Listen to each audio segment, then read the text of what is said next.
A reading from the Gospel of Mark. Again, he began to teach beside the sea. Such a large crowd gathered around him that he got into a boat on the sea and sat there, while the whole crowd was beside the sea on the land. He began to teach them many things in parables, and in his teaching he said to them, "Listen, a sower went out to sow, and as he sowed, some seed fell on the path, and the birds came and ate it up. Other seed fell on rocky ground where it did not have much soil, and it sprang up quickly, since it had no depth of soil. And when the sun rose, it was scorched, and since it had no root, it withered away. Other seed fell among thorns, and the thorns grew up and choked it, and it yielded no grain. Other seed fell into good soil and brought forth grain, growing up and increasing and yielding 30 and 60 and 100-fold. And he said, Let anyone with ears to hear listen." When he was alone, those who were around him, along with the 12, asked him about the parables. And he said to them, "To you has been given the secret of the kingdom of God. But for those outside, everything comes in parables, in order that they may indeed look, but not perceive, and may indeed listen, but not understand, so that they might not turn again and be forgiven." And he said to them, "Do you understand this parable? Then how will you understand all the parables? The sower sows the word. These are the ones on the path where the word is sown. When they hear, Satan immediately comes and takes away the word that is sown in them. And these are the ones sown on rocky ground.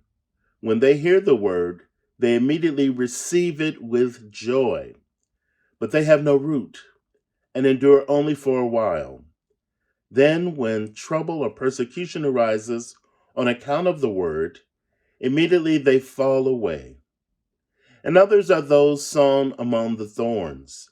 These are the ones who hear the word, but the cares of the world and the lure of wealth and the desire for other things come in and choke the word, and it yields nothing. And these are the ones sown on good soil.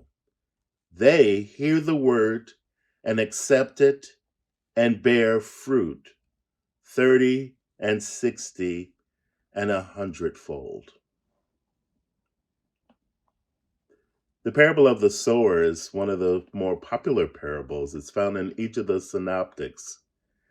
And this is one of the few where Jesus himself interprets for us. Jesus says, those outside get parables, but those inside get an interpretation and an understanding and a revelation. So for him to present that immediately invites us into the inner circle with Jesus and his closest followers. It's very interesting. Right away in the context, you have Jesus sitting down on a boat and those standing around him on the sea that said the crowd was humongous. Him taking this seat is the posture of an important teacher. So he's here to teach us. The parable of the sower is also parable of different soils. The seed, Jesus tells us, is the word, which could be sermons, preachings, reading the word. And the Gospel of John tells us that the word is the Lord. So our job as believers is to spread the word as much as possible and let that word take root, hopefully in our hearts of good soil. It's interesting that good soil is nothing that we do on our own. God provides that good soil for us. Look at the different places where the good soil or the good seeds land. It lands on the pathway where birds immediately pick it up. It lands upon thorns that choke it, and it lands in our hearts.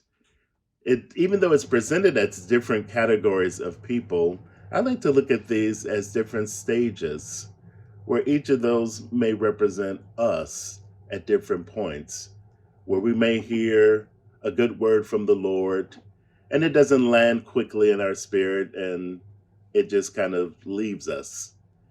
In scripture, there's always this interplay of seeing and hearing, people having eyes but not perceiving, people having ears but not hearing, or hearing and not listening. So Jesus interrogates and investigates our what's going on with us and our ability to take these seeds to root. Some I like the ones where the cares of the world and the desires of the lure of wealth.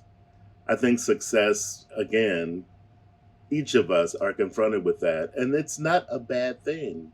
We want to be successful and we want to provide for ourselves and family.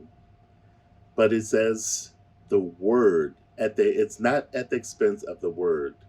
That lends itself to idolatry, that anything that gets in the way of God penetrating our hearts may not be a good thing, may be a good thing, but not the best thing for us. And then there's the good soil. Again, God provides that good soil, for it's nothing that we do on our own. It's because of God and God's Spirit. And we are called to be that good soil for others. I know our denomination is not one that likes going out and preaching to other people and evangelizing. We like to be more reserved and let our liturgy speak on our behalf and our preachers and the whole aesthetic of the Eucharist, which is wonderful.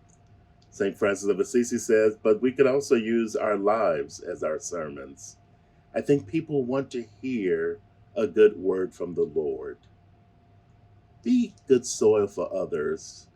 Let us help one another provide the good soil so the word will take root in all of our lives and we can produce 30-fold, 60-fold, 100-fold, and beyond.